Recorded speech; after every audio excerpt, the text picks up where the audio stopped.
बिहार के सिवान में 25 जुलाई को हुए हिंसक प्रदर्शन का मामला अब सुप्रीम कोर्ट तक पहुंच गया है। इस मामले में बिहार पुलिस ने अदालत में दाखिल अपने हलफनामे में हिंसा और पुलिस कार्रवाई को लेकर कई अहम जानकारियां दी हैं। पुलिस के मुताबिक प्रदर्शन के दौरान पथराव में सिवान के एसपी समेत 20 पुलिसकर्मी घायल हुए थे।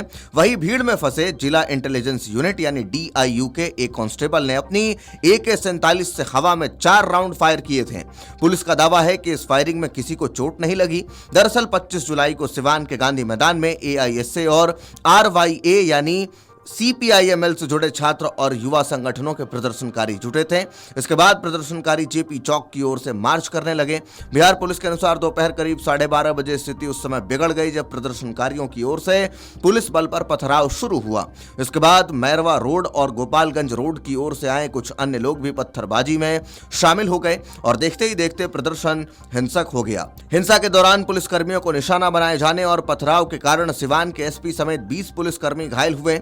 घायल में 2 SDPO, 2 इंस्पेक्टर, 2 सब इंस्पेक्टर और 13 कांस्टेबल शामिल बताए गए। पुलिस ने सुप्रीम कोर्ट में यह भी बताया कि हिंसा में पुलिस की 2 गाड़ियां और कई ट्रैफिक ट्रॉलियों को नुकसान पहुंचा। स्थिति को नियंत्रित करने के लिए पुलिस ने वाटर कैनन और आंसू गैस के गोले का इस्तेमाल किया। इसके अलावा अलग अलग विभागों और पुलिस लाइनों में तैनात अतिरिक्त पुलिस बल को भी मौके पर बुलाया गया। पुलिस के मुताबिक बल की कमी के बीच JP चौक के पास DIU में तैनात एक कांस्टेबल भीड़ में फंस गया था। इसी दौरान उसने अपनी AK-47 से हवा में 4 राउंड फायर किए। बिहार पुलिस ने अपने हलफनामे में स्पष्ट किया कि AK-47 से चलाई गई इन 4 गोलियों में से कोई भी व्यक्ति इस गोली से घायल नहीं हुआ। पुलिस ने यह भी दावा किया कि हिंसा के दौरान 3 प्रदर्शनकारियों को गोली लगने की मामूली चोटें आई थीं, लेकिन ये चोटें AK-47 की फायरिंग से नहीं लगी थी। पुलिस के अनुसार ये तीनों उस स्थान पर मौजूद ही नहीं थे जहां से DIU कांस्टेबल ने AK-47 से फायर किया था। वहीं सिवान के हाथी चौक पर भी पुलिस फायरिंग की जानकारी सामने आई है।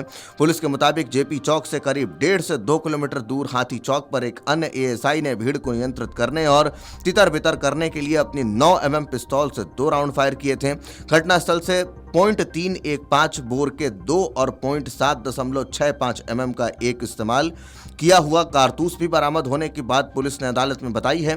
पुलिस के अनुसार हिंसा के दौरान गोली लगने से 3 प्रदर्शनकारियों को मामूली चोटें आई थीं।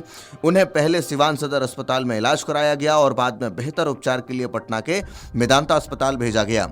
इलाज के बाद तीनों घायलों को अस्पताल से छुट्टी दे दी गई। इस पूरे मामले में पुलिस ने 6 FIR दर्ज किए हैं, जिनमें कुल 82 लोगों को आरोपी बनाया गया है। इनमें से 17 लोगों की गिरफ्तारी हो चुकी है। पुलिस का कहना है कि मामले की जांच अभी जारी है और हिंसा में शामिल अन्य लोगों की पहचान की जा रही है। AK-47 से फायरिंग को लेकर पुलिस ने बैलिस्टिक जांच भी शुरू कर दी है। जांच में यह पता लगाया जा रहा है कि इस्तेमाल किए गए हथियार से गोली चली तो किस दिशा में चली, कि इसी के साथ फायरिंग कितनी दूरी से हुई और गोली चलने की परिस्थितियां क्या थीं। जांच पूरी होने के बाद फायरिंग से जुड़े कई सवालों के जवाब सामने आने की उम्मीद है। हलफनामे में बिहार पुलिस ने यह भी बताया कि AK-47 से फायर करने वाले कांस्टेबल को कथित गलत व्यवहार के लिए निलंबित कर दिया गया है और उसके खिलाफ विभागीय कार्रवाई शुरू की गई है। पुलिस ने यह भी स्पष्ट किया कि AK-47 प्लाटून स्तर का हथियार है और इसका इस्तेमाल विशेष अभियानों के दौरान किया जाना चाहिए। सामान्य कानून व्यवस्था की स्थिति में ऐसे हथियार के इस्तेमाल से बचने को लेकर पुलिस विभाग में निर्देश पहले से ही मौजूद हैं। बिहार पुलिस के अनुसार पुलिस महानिदेशक ने 1 अगस्त को AK-47 के इस्तेमाल को लेकर विस्तृत निर्देश भी जारी किए हैं। इस निर्देशों में कानून व्यवस्था की सामान्य परिस्थितियों में इस तरह के हथियार का इस्तेमाल को लेकर सावधानी बरतने की बात कही गई है।